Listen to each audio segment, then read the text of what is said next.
आइए अब कथा की तरफ आपको लेकर चलते हैं। आज ना ना ना ना वो तो आटा चाउर ऐसा ही मिल जाला, ओके क्या बोले कर हो हो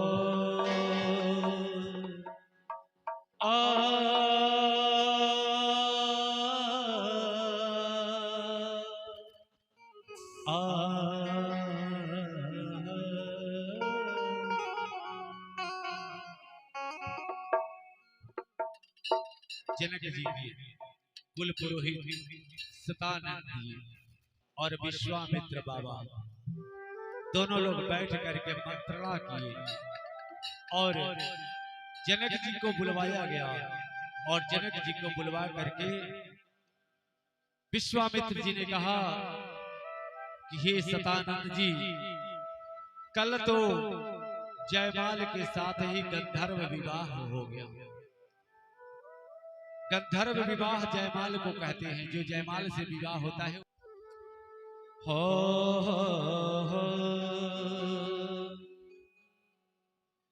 पहुँचे दूत रामपुर पावन, पहुँचे दूत रामपुर पावन,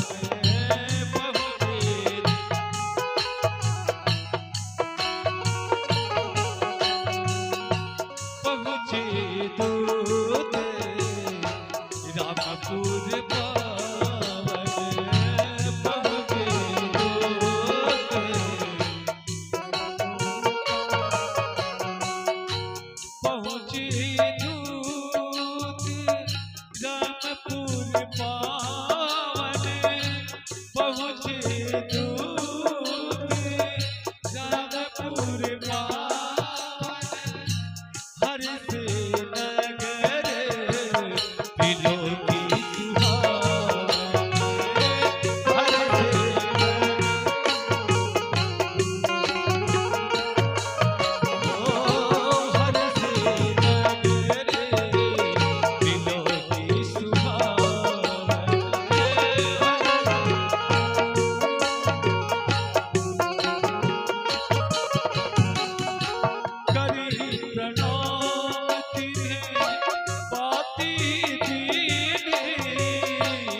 पहुंचे दूत रामपुर पावन, जनकपुर से दूत पाती लेकर के राम जी के नगरी अयोध्या में आते हैं।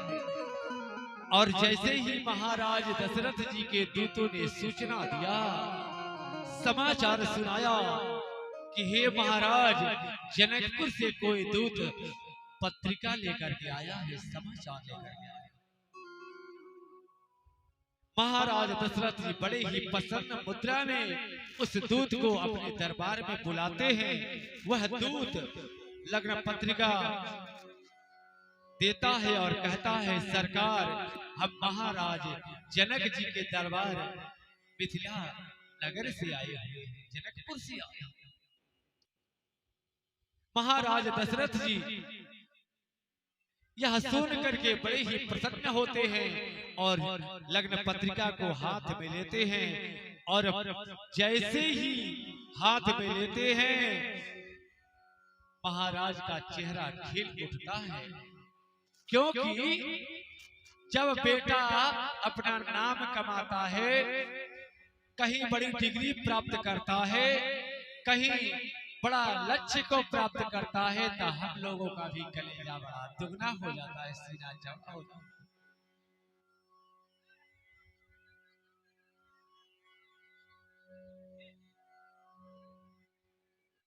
इसलिए थोड़ा सा जगह दे दीजिए, जाने दीजिए, थोड़ा थोड़ा जगह दे दीजिए, थोड़ा थोड़ा जगह दे दीजिए, जाने दीजिए, 2 मिनट में चले जाएगा। आराम से धीरे धीरे निकाल लीजिए, आराम से निकाल लो भैया, यही जो फुचका बेचते भैया। बैठिए सब लोग बैठिए, आप फिर बैठिए।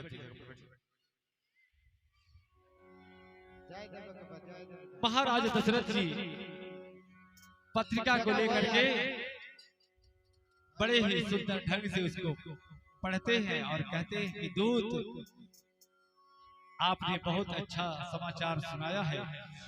कहते हैं क्या? दूत कहता है कि हे महाराज, हम राजा जनक के दूत हैं और यह संदेश आपके लिए लेकर आए। नीरज लाइट जला दो पीछे वाला। दूत कहता है क्या? राजन दूत है हम, हे राजन हम दूत हैं राजा जनक जी के। हो राजन दूत है हम, जनक राज दरबार के। क्या है? ठीक है, दही लाया, दही है। अच्छा, किसके घर से? अच्छा भैया, हीरा भैया हमारे हीरा भैया जी के घर से दही आया है बारातियों को खिलाने के लिए। हाँ, भैया की तरफ से बहुत बहुत धन्यवाद। भगवान ज्ञान बुद्धि बना रहे। हो राजन दूत है हम, हो राजन दूत है हम, अरे जनक राज दरबार के। चिट्ठी बा सरकार के ना, राजन दूत है हम, जनक राज दरबार के। चिट्ठी बा सरकार के ना,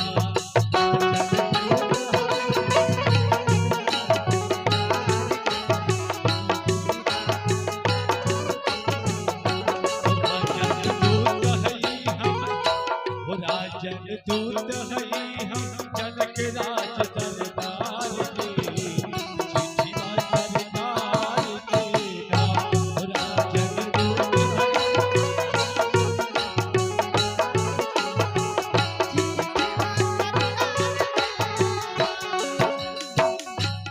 अवसर आयल परम पुनीता, राजा जनक के बिटिया सीता।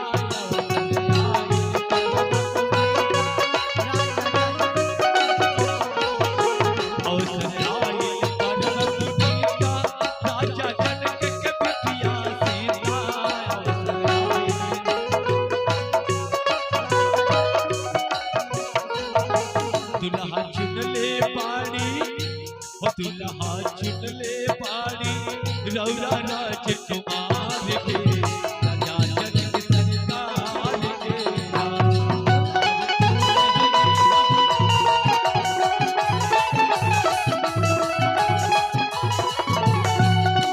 राजन दूत है हम, जनक राज दरबार के।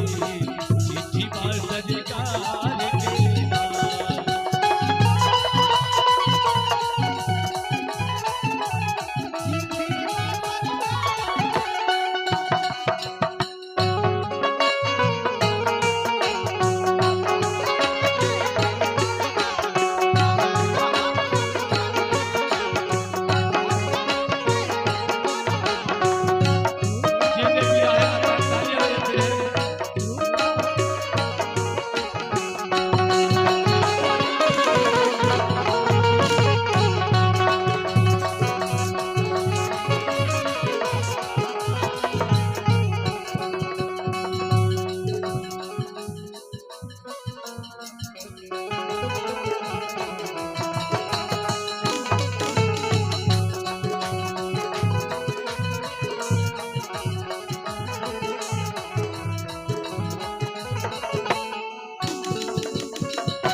अइले लक्ष्मण और रघुनाथ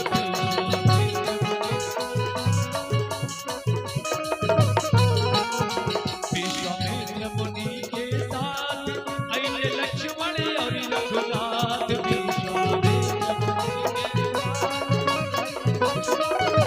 लोगवा पागल भइले लोगवा पागल भइले जोड़ी जुगले निहारी के राजा जनक दरबार के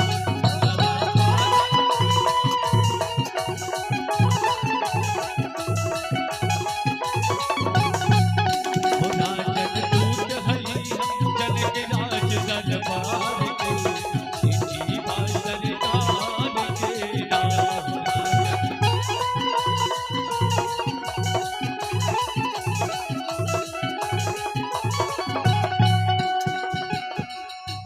और पढ़ ली चिट्ठी के सब बात लेके आ जाई परिया हे सरकार हमरा जनक जी के आदेश बा कि हई चिट्ठी पढ़ ली आ जल्दी से हाथी घोड़ा ऊंट रथ आ सबके लेके बरियात लेके जनकपुर में आई सरकार हमरा राजा जी जनक जी के ये आदेश बा पढ़ ली चिट्ठी के सब बात लेके आ जाई परिया बोलिए राजा रामचंद्र भगवान की हमरा राजा राम भैया के परिवार की तरफ से बहुत बहुत धन्य के दान बहुत बहुत वस्त्र के दान भगवान ज्ञान नदी भंडार भरे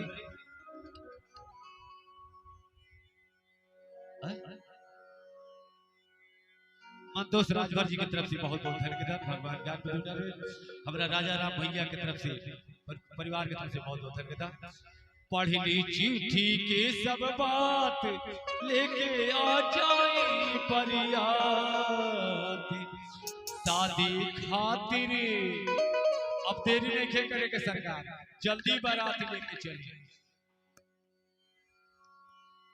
राजू भैया पप्पू भैया इनके तरफ से शानदार एक से एक रुपए का आशीर्वाद आया है धन आया है जोरदार तालियों के साथ भैया सबको सम्मानित करें ओ शादी खातिर शुभ दिन अरे नीमन लगन निकाल के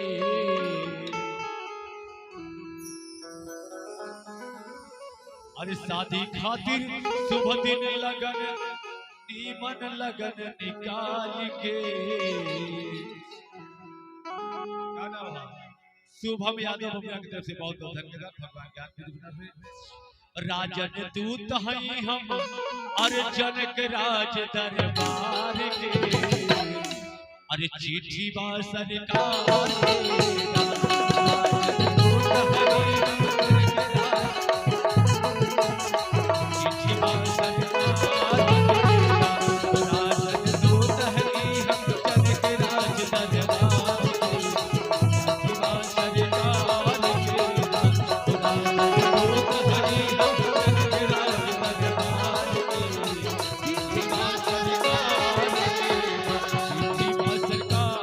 के चिट्ठी बा सरकार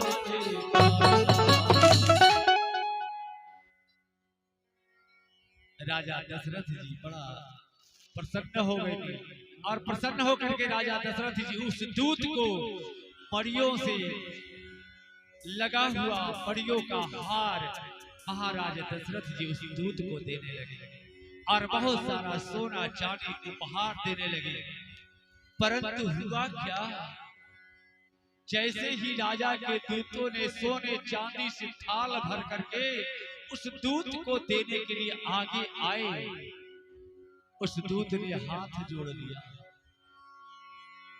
उस दूत ने कहा अश्वनी कुमार यादव जी बबुआ की तरफ से बहुत बहुत धन्यवाद भगवान का उस दूत ने कहा महाराज क्षमा करें मैं आपका कोई भी उपहार नहीं ले सकता देखिए दर्शन कीजिए श्री राम कथा का दर्शन कीजिए ऐसे ऐसे पात्र हैं एक छोटा सा पात्र है जनक राज जी के दरबार का एक दूत है वो कैसा है और हम कैसे हैं तुलना कीजिए कि हम इस कलयुग में कैसे हैं और उस त्रेता युग में एक छोटा कहा जाने वाला जनक राज जी का दूत कैसा है। हम कोई भी उपहार देता है तो फट से ले लेते हैं, लेकिन वह दूत कैसा है कि अपने बेटी की तरह ही महाराज जनक जी के बेटी को भी अपना बेटी समझ।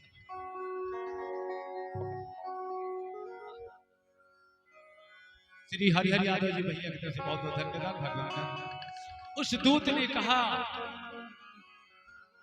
ने कहा महाराज हमें क्षमा करें, मैं आपका कोई भी उपहार नहीं ले सकता। महाराज दशरथ जी ने कहा क्यों भाई, हम तो खुशी से दे रहे हैं, जो चीज खुशी से दिया जाता है उसे अवश्य लिया जाता है, ना नहीं कहा जाता है बाबू। उस दूत ने कहा सुनिए महाराज, हमारे महाराज जनक जी के दरबार में यह नियम है कि जो राज जनक जी का है ऐसा राज कहीं नहीं होगा। हमारा लड्डू बबुआ, हमारा प्रभावती दीदी, लड्डू बबुआ प्रभावती दीदी की तरफ से बहुत बहुत धन का दान सदा आशीर्वाद प्राप्त हुआ। दीदी के चरणों में इस व्यासपीठ से अपाय दास रामदास मोहनदास जी की तरफ से कोटि कोटि नमन, बहुत बहुत वंदन अभिनंदन। हरि यादव भैया की तरफ से बहुत बहुत धन्यवाद। भगवान ज्ञान बुद्धि भंडार बने। हमारे लड्डू बबुआ के लिए, दीदी के लिए एक बार जोरदार तालियां हो जाए। बहुत बहुत धन्यवाद, बहुत बहुत आशीर्वाद प्राप्त हुआ और इसी तरह आशीर्वाद मिलता रहे, इसी कामना के साथ। उस दूत ने कहा महाराज मैं कोई भी उपहार नहीं ले सकता, हमारे महाराज जनक जी का जैसा दरबार है, हमारे जनकपुर में जैसा महाराज जनक जी का महल है वैसा ही सरकार हमारा भी महल है। जैसा उनका पुत्री है वैसी ही मेरी भी पुत्री है। जैसे उनकी बिटिया सीता है वो भी मुझे काका काका कहती है सरकार, वो भी हमारी पुत्री है। मैं अपने बेटी के घर का दिया हुआ कोई भी वस्तु स्वीकार नहीं कर सकता। उस दूत के मन में ऐसा है कि जो हमारे राज्य के राजा की पुत्री है वह हमारी भी पुत्री है, और हम हैं कि अपने गांव की बेटी को अपना बेटी नहीं समझते, अपने गांव की बहन को अपना बहन नहीं समझते, अपने घर की बेटी को अपना बेटी नहीं समझते, ऐसी विडंबना में जीती है। इसीलिए इस कलयुग, इस काल का नाम है कलयुग। श्री चांदगिरी राजभर जी के पुत्र चंदन जी बबुआ की तरफ से बहुत बहुत धन्यवाद। भगवान ज्ञान बुद्धि भंडार में दर्शन कीजिए। श्री राम कथा में एक छोटा सा पात्र भी मिलेगा, वह आपको बड़ा ही स्वाभिमानी, बड़ा ही त्यागी और बड़ा ही समर्पित मिलेगा। सर अपने से तुलना कीजिए कि आप कहाँ हैं और हम कहाँ हैं। हम त्रेता युग में नहीं जन्म लिए, हम इस कलयुग में जन्म लिए। हम राम जी के समय में उनके साथ नहीं थे, लेकिन राम जन्म और राम विवाह की उनकी कथा के तो साथ में, उनकी कथा को तो श्रवण करते। उनके समान तो मर्यादा पुरुषोत्तम भगवान श्री रामचंद्र भैया सीता तो नहीं बन सकते, लेकिन उनकी कथा को सुन करके उनके जैसा बनने का प्रयास कर सकते हैं। हमें कथा सुनने का यही सौभाग्य प्राप्त होता है कि हमें थोड़ा भैया मर्यादा पुरुषोत्तम भगवान रामचंद्र जी के लिए उनके समान भी बनना चाहिए।